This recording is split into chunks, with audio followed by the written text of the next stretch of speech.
So, a few years ago, I did a review of this model. I built it up and painted it, and I was left with a whole bag full of spare bits. It's time to make use of those bits. So I have here, in this little bag, the Flamer model from the army box that was released at the end of 2019. Now, I'll keep some of the model in the bag, but you can see what we've got here. We've got a Lion Sister of Battle. We've got a demon for her to be stepping on, Flamer. All parts of the demon are on fire. The arms are moulded in such a way that they aren't actually locked into the torso by default, like a lot of modern kits seem to be. So that means this is going to be relatively easy to make into a Canoness. So let's get started. Okay, so first I'm cutting the model out from the sprue and cleaning things up a bit with various tools to make sure that I've got the flash off there and gluing bits together, because might as well start by making sure things are in the same place. So yeah, I've chosen to do this as a speed time lapse because otherwise this video will be like 5 hours long. So you should see me attaching on the spare Canoness bits. I went for the backpack with the chainsword and went with a power sword arm, which I had to chop and find a new arm for, which I took from the simulacrum that comes in the infantry in the battle sister squads, so as to have a arm because of the way the Canoness arm is moulded. It's designed to be slot in, and yeah, just took the Canoness Inferno pistol arm and attached it in.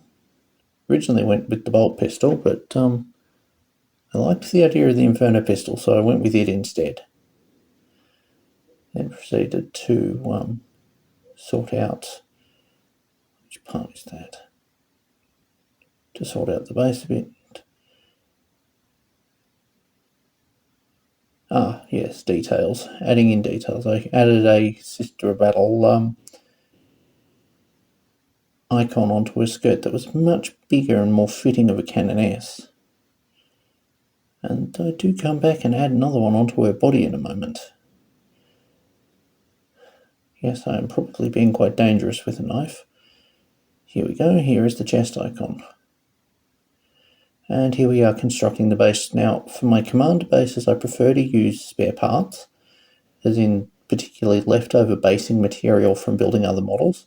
It just adds to, it just kind of is a nice thing to just use stuff. Plus I had a spare moulded part taken from a cast of the front of the old Metal Exorcist that you can't buy anymore, that I cast in melee parts. And here we have me making use of superglue and bicarb to add in some extra texture and add in some raised mounds of dust. And then we have me gluing the model and the demon in so as to make sure that they're in the right place, and that's got them together. Now to add more detail and trim things off so they fit better against the base, add in more junk and more bicarb. And we have parts from the Sister Battle icon, or one of the alternative simulacrums, that add to the effect of the base. This is meant to be a commander, might as well make their base a bit more detailed. So yes, you can see I'm powering through. This is at what, probably 800 thing, and here we have the prime. I'd primed it in Chaos Black, now Gorath Knight. You've got Screamer Pink, Xanaeus Purple, and Steel Agent Drab. Steel Agent Drab is a good leather colour. It's also a good base colour for metallics, particularly bronze and gold. But yes, I went in building up the colour on the red on the robes. While the robes are meant to be a kind of pinkish colour, when I'm attempting to do things with light, I want them to be a bit brighter. And that's what I did here. I attempted to do a light effects on this model. I don't think I succeeded, but oh well. The model looks nice nonetheless at the end. So yes, we've got me adding in the fire onto the torch.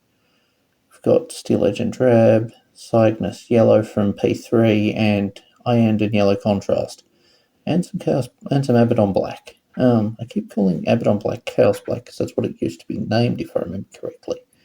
So yes, we have been coming in with Retributor armor or Balthazar gold. I love Balthazar gold as a kind of bronze color, and it is a darker tone to the brighter color. We also get a bit creative on the robe here and come back a few times and work on it both on camera and off to smooth things out. If things are a bit choppy here, I apologise. This doesn't so well. My computer can do it.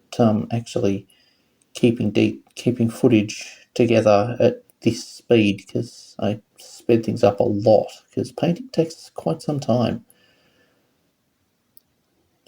Yes, you see me building up the colour here and further honing in on the details to try and make that fleur-de-lis look a bit better. And we've got the corn red is a good colour to use on top of the Screamer pink, purple, and Nogarath night mix. And then we have working on the base, and I'm going faster than I am talking. Yes, Steel Agent Drab and Rakarth Flesh, along with some corn red, are good for skin, and to a degree for hair. Cygnus Yellow makes for a good blonde once you've built up the yellow texture, once you've built up the kind of light hair colour, which you kind of see me building up here. But the face paint, it's also easy to do a mixture of just those three other colours that I mentioned to just get the colour up to being kind of human colour scheme. And I just mix it on the palette there.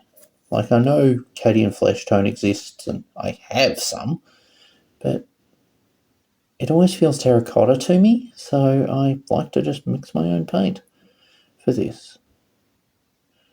And yeah, this is kind of go further ahead from it, and those paint pots are old. I've had all of them since before the pandemic, I think. So getting them to actually truly stay sealed is next to impossible at this point. The GW ones, that is. The others stay relatively sealed. I've come in with some I've got some sharp debone there. I've got the P3 yellow, and I'm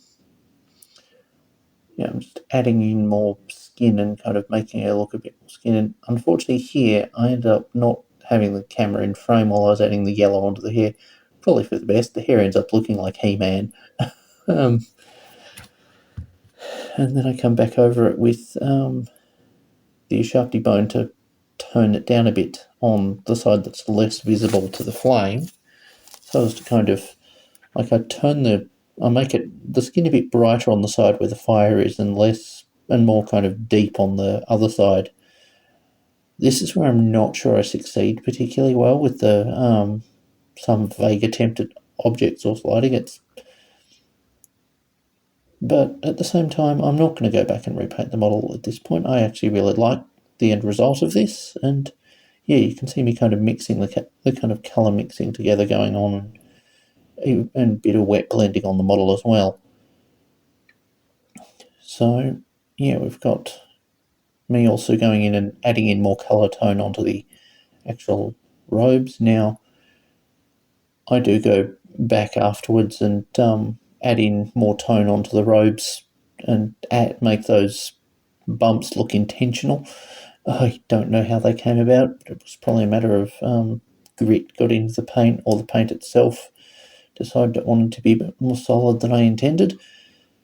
And yeah, and I'm not quite in shot there. Oh no, good. And yeah, me just kind of building up the tone on the face a bit. And here we have the final face, and now for the final showcase. Okay, and so here we have the model now. I've gone back a few times after the recording and done some detail tweaks, including putting some paint on the demon's face to make it actually look like they've got a skull. And I might at some point go back and actually add more paint on there, or some washes. in terms of scale and design, is how the two canonesses go together. The one standing on top of a tactical pillar is slightly taller, as is to be expected, really. Plus, the basing is, I think, a bit more thick on her. Got her next to a sister superior from the Retributors that probably needs painting. Again, we've got Tarina Palos, who I've gone back and done some face painting on at some point recently. And let's put her next to a banner for Magifier. Anyway, thank you guys for watching. I will be back with more soon, especially this week. I'm looking at bringing Sister Battle Month to a close, or Faithful February, with a whole lot of stuff. So, I hope you'll join me for the rest of it. Anyway, thanks for watching. Bye.